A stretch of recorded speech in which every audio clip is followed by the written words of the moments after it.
नमस्कार. मनातले बोल या आपल्या पॉडकास्टमध्ये मी शर्वरी परत एकदा सर्वांचे स्वागत करते आहे. प्रिया, मनापासून संवादाची सुरुवात. प्रत्येक वेळी आपण काहीतरी नवीन विषय आणत असतो आणि आता जी वटपौर्णिमा येणार आहे, ज्येष्ठ पौर्णिमा येणार आहे, त्या निमित्ताने एक असं लक्षात आलं, की दरवर्षी या विषयावरून वाद होत असतो, की वटपौर्णिमा करायची की नाही करायची? कारण एक जो गट असतो तो म्हणत असतो, की परंपरा आहेत, ही आपली एक परंपरा आहे, आपले संस्कार आहे आणि हे सतत चालू राहिले पाहिजे. आणि दुसरा प्रश्न असा असतो, की या वटपौर्णिमेचा काय उपयोग आहे? दुसरा गट सतत काहीतरी अपोज करत असतो, की फक्त परंपरा आहे म्हणून ती सुरू ठेवायची आहे का? की त्यामागे काही शास्त्रीय कारण आहे, काही तत्व आहे म्हणून ती सुरू ठेवायची आहे? आणि आज आपल्याला यावर काही मत लादायची नाही आहेत. जे व्रत करणार आहेत, त्यांचाही आदर ठेवायचा आहे आणि जे व्रत नाही पण करणार आहेत, त्यांचाही आदर आहेच. अगदी बरोबर. तर हा विषय सुरू करताना मनात एक असं आलं, की आताची जी पिढी आहे, तिला प्रत्येक गोष्टीचं कारण हवं असतं. का? हे त्यांना सतत जाणून घ्यायचं असतं. तर मग त्या अनुषंगाने अशा चर्चेची सुरुवात करूया? बिलकुल. आता शर्वरी मला सांग, मुळात वटसावित्री म्हणजे काय? नेमकं काय सांगशील तू याबद्दल? आता लहानपणापासून ऐकत आलेले आहे, की आपल्या नवऱ्याचे, पती परमेश्वराचे आयुष्य वाढायला हवे म्हणून हे व्रत करायचं असतं. पण मला वाटतं हे उत्तर अपूर्ण आहे. अगदी बरोबर. तर ते जरा डिटेलमध्ये सांग बरं. मला असं वाटतं, की या गोष्टीचा जो विचार आहे तो 3 स्तरांवर करायला हवा. पहिला स्तर आहे तो म्हणजे सत्यवान आणि सावित्रीची कथा. अगदी बरोबर. दुसरा वडाच्या झाडाची पूजा म्हणजे निसर्गाचं संवर्धन. आणि तिसरा जीवनमूल्ये. जीवनमूल्यांमध्ये धैर्य, निष्ठा आणि तुमची निर्णय घेण्याची क्षमता, आशा न सोडणं. आणखीन काय ऍड करशील तू? संकटाला धैर्याने सामोरे जाणे. अगदी बरोबर. किती सुंदर जीवनमूल्ये ही वटपौर्णिमा शिकवते ना आपल्याला. बरोबर आहे. जेव्हा लहान असताना आजीनी वटसावित्रीची कथा, चातुर्मासाचं पुस्तक असायचं आणि त्यामध्ये वटसावित्रीची कथा असं शीर्षक असायचं आणि त्यामध्ये मग ते का केलं जातं ते व्रत, त्याबद्दल पूर्ण यथासंग माहिती असायची. तर त्यामध्ये ना सावित्री आणि सत्यवान यांची जी कथा होती, ती वाचताना कळलं की सावित्रीला सगळ्यात आधीच कळलं होतं, की सत्यवानाचं आयुष्य हे मर्यादित आहे आणि 3 दिवसांनंतर त्याचा मृत्यू येणार आहे आणि म्हणून तिने तेव्हापासून वटसावित्रीची चा उपास जो होता, तो उपास करायला घेतला होता आणि त्याच्यानंतर 4थ्या दिवशी जेव्हा त्याचे प्राण गेले, तेव्हा तिने यमाच्या ती अगदी मागोमाग गेली आणि आपल्या सत्यवानाचे प्राण त्याच्या पाशातून सोडून आणले असं म्हणतात. तेव्हा ते सगळं खरं वाटायचं प्रिया. हो, ते खरं वाटायचं. पण यामधून एक आपण जाणून घेऊ शकतो. समजा मी या पिढीला मला सांगायचं असेल, तर मी नक्की सांगेल, की यम म्हणजे काय? तर संकट. पण त्या संकटाला सुद्धा त्या सत्यवानाच्या सावित्रीने धैर्याने तोंड दिलं. अगदी बरोबर. आणि आताचा जर विचार केला तर असं वाटतं, की ती सावित्री जी होती ना, ती इंटेलेक्चुअली खूप पुढारलेली असावी. हो. आहे ना, कारण ती घाबरून नाही गेली, की आता हा 3 दिवसांनी याचा मृत्यू होणार आहे, म्हणून आता मी याच्याशी लग्न करत नाही, असा तिने निर्णय नाही घेतला. तिने संकटाशी 2 हात करण्याचा निर्णय घेतला. ती म्हणाली, की ठीक आहे, जे पण काही होईल आहे आणि मग व्रत त्यावेळी त्यांच्या अनुषंगाने बघायला गेलं, त्यांच्या दृष्टिकोनातून बघायला गेलं, तर त्यावेळी व्रत करणं, जपतप करणं हे होते. आताची जी सावित्री आहे, ती काय करते? ती तर अगदी पूर्ण ऑलराउंडरच आहे. ती सगळंच करते. कुटुंब सांभाळते, बाहेरची कामं सांभाळते आणि बाहेरच्या संकटांना सुद्धा धैर्याने तोंड देते. बरं अगदी का? बरोबर आहे. आणि म्हणूनच तर मला वाटतं ना, की ती तेव्हाची सावित्री आणि आताची जी सावित्री आहे, जी प्रत्येक स्त्रीमध्ये आहे, त्यांच्यामध्ये खूप साम्य आहे. हो, आहे. नक्कीच आहे. म्हणून तर हे जीवनमूल्ये ह्या आपल्याला वटपौर्णिमेच्या निमित्ताने पाहायला मिळतात. आपणही बायका ती जोपासतो आणि हे सुद्धा जे व्हॅल्युएबल पॉइंट्स आहेत ते इन्कल्केट होतात आजच्या यंगस्टर्समध्ये, अगदी यंगस्टर्स बरोबर आहे. लेडीजमध्ये. तेच तर. आणि त्यावेळची जी गोष्ट होती ना, की यमराजापासून तिने आपल्या पतीचे प्राण असे काढून आणले त्याच्या पाशातून. तर त्यातून मला एक असं वाटतं, की प्रत्येक स्त्रीने, आजच्या पण मुलींनी हे शिकण्यासारखं आहे, की जर त्यावेळी ती इतकी धैर्याने सामोरे जाऊ शकते. आणि तर आताच्या जे टेक्नॉलॉजीच्या काळामध्ये नथिंग इज इम्पॉसिबल. हो, नथिंग इज इम्पॉसिबल. आणि त्या पण सुद्धा अतिशय समजूतदारपणे, कारण की स्त्री ही शक्ती आहे आणि या स्त्री शक्तीमध्ये त्यांनी जर धैर्याने सामोरं गेलं कोणत्याही संकटांना, तर कुटुंबसुद्धा चांगल्या रीतीने सांभाळून शकते ती. पतीचा तर साथ असतोच, पण त्याप्रमाणे ती या वटपौर्णिमेच्या निमित्ताने एक पॉझिटिव्हिटी घेऊन, आशा न सोडून कुठल्याही संकटांना ती परत त्याच्यावर मात करू बात शकते. करू शकतो. शर्वरी, मला सांग की या कथेतून म्हणजे सत्यवान आणि सावित्रीच्या कथेतून आपल्याला काय प्रेरणा मिळते? जर उपास करताना आपण अगदी व्यवस्थित आहोत, निरोगी आहोत, तर उपास करणं ही वेगळी गोष्ट आहे. म्हणजे शरीराला डिटॉक्सिक करण्याची गरज आहे, म्हणून आपण तो उपास करून राहिलेलो आहोत. पण जर प्रकृती एखाद्याची ठीक नाही आहे, डायबेटिक आहे किंवा प्रेग्नेंट आहे, तर अशा महिलांनी काय करावे उपवास? आणखी अशक्तपणा येऊ नये. उपासाच्या मागचं शास्त्रीय कारण काय आहे ते लक्षात घ्यायला हवं, की जर अशक्तपणा असेल आहे आणि उपास करणं सहन होत नसेल आहे, तर काहीच गरज नाही आहे उपास करण्याची. तुम्ही जर निरोगी असाल, तुम्हाला जर छान वाटत असेल आहे, तरच तुम्ही उपास करायला हवं. आणि दुसरी गोष्ट म्हणजे भीतीने भक्ती करू नये. भक्तीने भक्ती करावी. की गिल्ट जर येते तुमच्या मनात, की अरे मी नेहमी उपास करत असते, पण यावर्षी केला नाही तर काहीतरी विचित्र काहीतरी होऊ शकतं, अघटित काहीतरी होऊ शकतं. असे विचारच मनात येऊ देऊ नका ना. आपण उपास का करतो हे स्वतः करता करत आहोत. आपण कोणाकरताही काहीही करत नाही. हा जर आपण एक स्वतःशी प्रामाणिक राहून विचार केला, तर मग अपराधी पण येणार नाही आणि त्याच्यातून उपास नाही केला तर हा प्रकारच होणार नाही. हो. आणि त्यामधून एक आणखीन छान अर्थ असा होतो की तुम्ही ती रोजच्या जीवनाची तुमची नवीन सुरुवात आहे. की नवऱ्यासोबत जगताना रोजचा जो आहे ती प्रतिज्ञा आहे की आता 7 वर्ष किंवा 7 फेऱ्या घेतल्यानंतर पुढच्या वर्षी पण मी यावेळेस परत येईल आणि 7 फेरे घेईल आणि नवऱ्यासोबत अगदी आनंदाने राहील. अगदी बरोबर. शर्वरी, काही कारणानिमित्ताने समजा स्त्रियांना उपवास नाही करता आला तर, समजा होतं ना असं. त्या प्रेग्नेंट असते किंवा त्यांच्या औषधं सुरू असतील, कुणी डायबेटिक असेल, तर अशा स्त्रियांनी काय करावं? आणि अगदी छान सांगितलंस तू, म्हणजे ज्या स्त्रियांना शक्य नाहीये की नाही आज मला बरं नाही वाटत आहे, तर त्या सुद्धा पूजा करू शकतात, पण फलाहार घेऊन म्हणा आणि त्यांना जेवण एक वेळचं जेवण करून सुद्धा त्या हे व्रत पूर्ण करू शकतात. अगदी बरोबर. आणि आता मला सांग की वडाभोवती ज्या 7 फेऱ्या घेतात त्या 7च का घेतात? कसं आहे, आपल्याकडे प्रत्येक गोष्टीला एका प्रतिकात्मक गोष्टींनी बांधल्या गेलेल्या आहेत. 7 फेरे घेणं.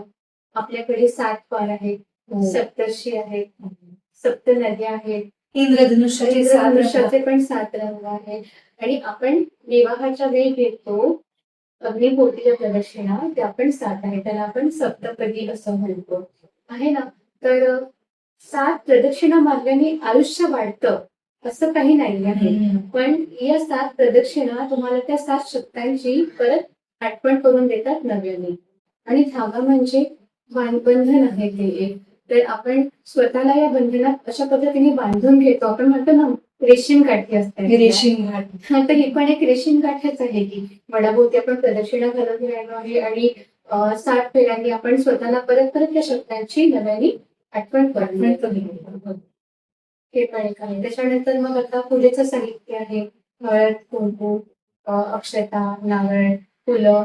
या सुद्धा गोष्टी ज्या आहेत ना, या पण गोष्टी म्हणजे फक्त करायच्या म्हणून नाही करायच्या आहेत. या पण गोष्टींचा एक प्रतिकात्मक असा अर्थ आहे की जसं की कुंकू म्हणजे मांगल्याचं प्रतीक, हळद म्हणजे आरोग्याशी शुद्धता, शुद्धता, अक्षता म्हणजे अखंडत्व, नारळ म्हणजे अहंकाराला फोडणं. नारळ फोडतो ना आपण, तर त्याचा अर्थ होतो की अहंकारालाच आपण फोडून राहिलेलो आहे. फुलं म्हणजे निसर्गाप्रती असलेली कृतज्ञता, जी आपण पूजेच्या वेळी सर्वस्व वाहणं ज्याला म्हणतो, ते आपण आता फुलांच्या स्वरूपामध्ये आपण ते वाहून राहिलेलो आहे. अशा पद्धतीने पण आपण त्याचा अर्थ घेऊ शकतो. म्हणजे ती फक्त एक सजावट नाही आहे की पूजेची थाळी सजवली आहे फक्त, तर त्याच्यामागे काहीतरी अर्थ आणि काहीतरी शास्त्र आहे. ते समजून उमजून आपण करायला हवं. ते समजून उमजून आपण करत नाही. फक्त सांगितल्या गेलेलं आहे म्हणून करतो. मग काय होतं ना काही दिवसांनी, की करावं लागतं. हे असं करावं लागतं, ते तसं करावं लागतं. हे चालत नाही, ते चालत नाही. तर एखाद्या गोष्टीची जर कमतरता असेल, अधिक न्यूनम म्हणतो आपण पूजेच्या शेवटी, की अधिक आणि न्यून काही झालं असेल तर तू सांभाळून घे. ही जी परंपरा तू सांगते या व्रताची, ही जर समजून घेतली तर ते ओझं नाही वाटत, त्याबद्दल आदर निर्माण होतो. प्रेरणा घ्यायची झाली तर या कथेतून आपल्याला एवढं कळतंय की सावित्रीने सत्यवानाचे प्राण आणले आणि आताच्या काळात म्हणशील ना तर स्त्री पुरुष समानता सुद्धा याच्यातून बघायला मिळत आहे. मुळात लग्न हा जो सोपस्कार आहे हा फक्त करण्याकरता नाहीये तर तो जगण्याकरता आहे. एकमेकांची काळजी घेणं, एकमेकांना महत्त्व देणं. त्याच अनुषंगाने सत्यवान आणि सावित्रीची कथा आपल्याला हे पण शिकवते की आपण एकमेकांची काळजी घेण्याकरताच या बंधनात अडकलेलो आहे. त्याच्यानंतर धैर्य आहे आणि आणि त्याला प्रॉब्लेम डिलिंग हो, म्हणतात. अगदी बरोबर आहे. आणि संकट जितकी येतात तेव्हा अगदी शांतपणे, संयम आणि चिकाटी असेल तर अशक्य परिस्थितीवरही मात करता येते. ही प्रेरणा तर नक्कीच मिळते या अगदी कथेतून. खरं आहे तुझं. आणि मला सांग की या व्रतामध्ये वडाचंच झाड का चॉईस केला गेला ग? बघ ना, इतकी झाडं आहेत. हो ना, कडुलिंब, भारतामध्ये. आंबा, पळस, खूपशी झाडं आहेत. हो, पिंपळ पण आहे. पण मला असं वाटतं की यामागे आपल्या पूर्वजांनी खूप सखोल विचार केलेला असेल आहे. कारण वडाचं जे झाड आहे ना, ते खूप असं मोठं असतं, अगदी छान पसरलेलं असतं आणि त्याच्यावर बरेचसे कीटक, मुंग्या, त्याच्यानंतर ऑक्सिजन देण्याची जी त्याची कॅपॅसिटी जी आहे ती सगळ्यात जास्त आहे. सगळ्यात जास्त ऑक्सिजन आपल्याला वडाच्या झाडापासून मिळत असतो हो, आणि आणि त्याची जी मुळं असतात, पारंब्यातून निघणारी हां, त्याची ती मुळं. मुळं असतात ते त्यांनी मातीची धूप कमी होते. हो. पर्यावरणाशी पर्यावरणाचं संतुलन संतुलन ठेवण्याचं साधलं काम ते जातं. करतं. आणि कसं आहे, की मी असं सायंटिफिकली बघितलं तर पहा, की वड, बेल त्याच्यानंतर आणखीन जी मोठी झाडे आहेत, त्यांची जी मुळं आहेत ती खूप खोलपर्यंत जातात. त्यांना आणून पाणी टाकण्याची गरज नसते. ते जमिनीतलं पाणी शोषून घेतात आणि त्याच्या मुळांना माती जी आहे ती घट्ट चिकटून राहते. त्याच्यामुळे पर्यावरणाचा समतोल तर राखला जातोच. पण आणखीन काय होतं, की जर अ, आपल्या घराच्या परिसरामध्ये वडाचं, पिंपळाचं, बेलाचं असं झाड असेल आहे, तर त्याच्यामुळे एक धोका हा असतो की भिंतींना तडे जातात. हो. आणि जर असा प्रकार सुरू राहिला तर मग काय होतं की छाटून टाका ते झाड. हो, तसंही होतं. म्हणून जर त्या झाडांना दैवत्व दिलं. दैवत्व दिलं आणि वडाचं झाड आहे ना, हे दीर्घायुष्य, स्थिरता देण्यासाठीच ह्याचं सुद्धा प्रतीक आहे. आणि मग दैवत्व दिल्यानंतर काय करतील आहेत लोक की त्याला हात लावण्याच्या आधी किंवा तो तोडण्याच्या आधी विचार करतील ना. आदर आदर निर्माण होईल. आदर निर्माण होईल. आणि म्हणून निसर्गाबद्दलचा आदर. धर्माची सांगड घातली तर या सगळ्या गोष्टी बरोबर निसर्गाचा समतोल साधण्याकरता उपयोगाच्या ठरतील असं आपल्या पूर्वजांना वाटलं. म्हणून कदाचित त्यांनी वडाच्या झाडाचीच निवड केली निवड असावी. केली आहे. अगदी छान. आणि पटलं बरं का मला शर्वरी, तुझं अगदी उत्तर अगदी बरोबर आहे. आता मला सांग, की हे जे व्रत आहे, हे स्त्रियांनीच का करावं? काय विचार केला असेल पूर्वजांनी किंवा काय कारण असावं? बघ आता व्रत जे असतं ना त्याच्याकरता लागतो मनाचा स्वच्छपणा, स्थिरता. कोणतंही व्रत जेव्हा आपण करतो तेव्हा ते फक्त आपण उपास हाच एक पॉइंट ऑफ व्ह्यूने आपण जर विचार केला ना तर असं वाटतं की उपास जो आहे तो फक्त बायकांनीच का करायचा. तर उपासाची गरज बायकांना आणि पुरुषांना सारख्या प्रमाणातच आहे. आजच्या काळामध्ये जेव्हा तुम्ही डिटॉक्स करणं म्हणता, एक दिवस संपूर्ण उपाशी राहायचं, फक्त फलाहार घ्यायचा आणि त्यांनी पूर्ण बॉडीमधला जेवढी पण अशुद्धता आहे ती सगळी निघून जाते असं जे म्हणतो आपण. तर मग ते याने पण होतच की. आणि फक्त बायकांनीच का करायचं असं काही नाही आहे. आधीच्या काळामध्ये बायका घरी असायच्या. त्या पूर्ण घर आणि सांभाळायच्या. पुरुष बाहेर असायचे. हां, आणि ते धोक्याची कामं करायचे. हां. तर मग इकडे बायकांना धाकधूक असावी की हो, काय हो, वातावरण. हो. आणि आताच्या सारखी सोय तेव्हा नव्हती ना गं. हो, कुटुंबाची जबाबदारी स्त्रियांवर असायची. हो. आणि त्यामुळे पुरुषांवर हां. आर्थिक जबाबदारी असायची. म्हणून मग त्यांनी त्यामुळे पुरुषांच्या म्हणजे आपल्या नवऱ्याच्या सुरक्षिततेची सुरक्षिततेसाठी कामना आणखीन म्हणा. काही करू शकत नव्हत्या. हो. आता तुम्ही फोन आहेत, मोबाईल आहेत, तर तुम्ही पटकन कॉल करून किंवा कॉन्टॅक्ट पटकन हां. होऊन जातात. कम्युनिकेशन करून आधी कम्युनिकेशन फीडबॅक घेऊ शकतो. नसायचं. दिवसभर, महिन्याभर नसायचं. मग ती एक असुरक्षिततेची भावना निघून जावी मनातून आणि सगळा जो पण भार आहे तो परमेश्वरावर सोपवून द्यावा. याच्याकरता हे व्रत बायका जास्ती करायच्या. आताच्या काळात पुरुष पण करू शकतात. हो, बिलकुल. का नाही करू शकत? हा एक प्रश्न विचारला जातो मला नेहमी, की बायकांनीच का उपवास करायचा? तर असं काही नाही आहे. पुरुषांनी पण करावा बायकांच्या बरोबरीने उपवास. पुरुषांनी पण करावी वडाची पूजा. कारण ऑक्सिजन आणि निसर्ग आणि बाकीच्या सगळ्या गोष्टी सगळ्यांकरता सारखेच आहेत ते. हो, उपवास जरी नाही केला ना, तरी तिच्याबद्दलची जी भावना आहे, आदर आहे, प्रेम आहे, कृतज्ञता बस सगळ्यात महत्त्वाचं आहे कृतज्ञता. कृतज्ञता. अगदीच, अगदीच. आणि ते असं जेवढ्या तरी पण आपल्या भरपूर परंपरा आहे. आहेत ना, त्या सगळ्यात त्याच्याच करता आहेत, की कृतज्ञता व्यक्त करता यावी. म्हणजे बघ ना, आपल्या भारतीय संस्कृतीमध्ये जितके काही सण आहेत, ते प्रत्येक सण आपल्याला काही ना काही शिकवण देतं. आणि त्याकरताच वटपौर्णिमा वटपौर्णिमा. हे जे आहे हे महत्वाचं आहे. बघ निसर्गाकरता कृतज्ञता, नात्यांबद्दल कृतज्ञता आणि स्वतःचं डिटॉक्सिफिकेशन जे करून राहिलेलो आहे आपण, तर त्यांनी आपणही दीर्घायुषी होतोय की. वडाच्या झाडामध्ये जितकं सानिध्य तुम्ही जितका वेळ तुम्ही घालवाल, तितकं तुम्हाला छान ऑक्सिजन जास्तीच मिळतो आहे. आता जसं वड म्हणजे आपण त्याला धार्मिकतेशी त्याचा जोडलेला आहे जोडलेलं आपल्या आहे. पूर्वजांनी. आणि उपवास म्हणजे जवळ जाणे, ईश्वराचं सानिध्य जवळ जाणे. त्या निमित्ताने का होईना एक आपण त्या ईश्वराशी कनेक्ट होतो, ईश्वराजवळ जातो आणि त्या निमित्ताने आपण पूजा अर्चा आपल्याकडून होते. आणि पूजा अर्चा करताना प्रत्येक विधीला, प्रत्येक त्या ऑब्जेक्ट्सला जे काही आपण हळद, कुंकू, अक्षता, धागा हे काही वापर करतो, त्यांचा पण अर्थ आहे या गोष्टीला. आणि त्यामधून जी ऊर्जा मिळते, ती ज्या स्त्रीला मिळते, ती अतिशय चांगली ठरू शकते. आणि किंवा त्याला प्रेरणादायी पॉझिटिव्हिटी म्हणा, म्हणतात, पॉझिटिव्हिटी सकारात्मक वाइब्स म्हणतात त्याला, पॉझिटिव्ह वाइब्स. त्या या सगळ्या गोष्टींमधून आपल्याला मिळते, मिळतात. स्त्रियांना स्पेशली मिळते. शर्वरी, काही कारणानिमित्ताने समजा स्त्रियांना उपवास नाही करता आला तर, समजा त्या होतं ना असं. प्रेग्नेंट असतील किंवा त्यांची औषधं सुरू असतील, कुणी डायबिटिक असेल, तर अशा स्त्रियांनी काय करावं? बघ, जर उपवास करताना आपण अगदी व्यवस्थित आहोत, निरोगी आहोत, तर उपवास करणं ही वेगळी गोष्ट आहे. म्हणजे शरीराला डिटॉक्सिक करण्याची गरज आहे, म्हणून आपण तो उपवास करून राहिलेलो आहे. पण जर प्रकृती एखाद्याची ठीक नाही आहे, डायबिटिक आहे किंवा प्रेग्नेंट आहे, तर अशा महिलांनी का करावेत उपवास? आणखी अशक्तपणा येऊ देणार. उपवासाच्या मागचं शास्त्रीय कारण काय आहे ते लक्षात घ्यायला हवं, की जर अशक्तपणा असेल आहे आणि उपवास करणं सहन होत नसेल आहे, तर काहीच गरज नाही आहे उपवास करण्याची. तुम्ही जर निरोगी असाल, तुम्हाला जर छान वाटत असेल आहे, तरच तुम्ही उपवास करायला हवं. आणि दुसरी गोष्ट म्हणजे भीतीने भक्ती करू नये. भक्तीने भक्ती करावी. की गिल्ट जर येते तुमच्या मनात, की अरे मी नेहमी उपवास करत असते, पण यावर्षी केला नाही तर हो, येतो. काहीतरी विचित्र काहीतरी होऊ शकतं, अघटित काहीतरी होऊ शकतं. असे विचारच मनात येऊ देऊ नका ना. हो, आपण अगदी उपवास का बरोबर. करतो हे स्वतःकरता करत आहे. आपण कुणाकरताही काहीही करत नाही.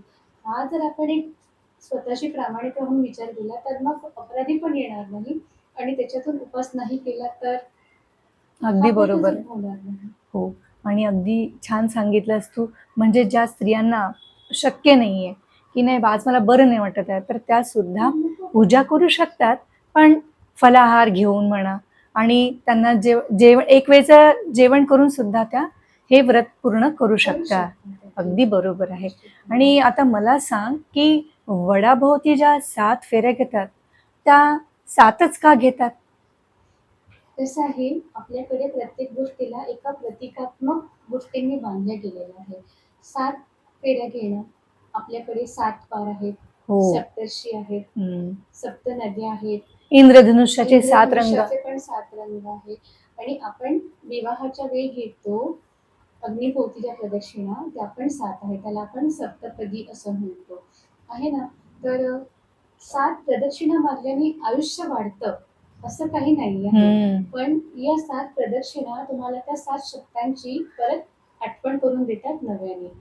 हो. आणि त्यामधून एक आणखीन छान अर्थ असा होतो, की तुम्ही ती रोजच्या जीवनाची तुमची नवीन सुरुवात आहे. अगदी बरोबर. नवऱ्यासोबत जगताना रोजचा जो आहे ती प्रतिज्ञा आहे, की आता 7 वर्ष किंवा 7 फेऱ्या घेतल्यानंतर पुढच्या वर्षी पण मी यावेळेस परत येईल आणि 7 फेरे घेईल आणि नवऱ्यासोबत अगदी आनंदाने राहील. अगदी बरोबर.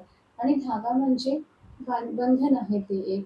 तर आपण स्वतःला या बंधनात अशा पद्धतीने बांधून घेतो. आपण म्हणतो ना, रेशीम गाठी असतात या. रेशीम घाटी. तर ही पण एक रेशीम गाठच आहे की वडाभोवती आपण प्रदक्षिणा घालून राहिलो आहे आणि 60 फेऱ्यांनी आपण स्वतःला परत परत त्या शब्दांची नव्याने आठवण देत करून आहे. देत आहोत. हे पण एक आहे. त्याच्यानंतर मग आता पूजेचं साहित्य आहे. हळद, कुंकू, अक्षता, नारळ, फुलं.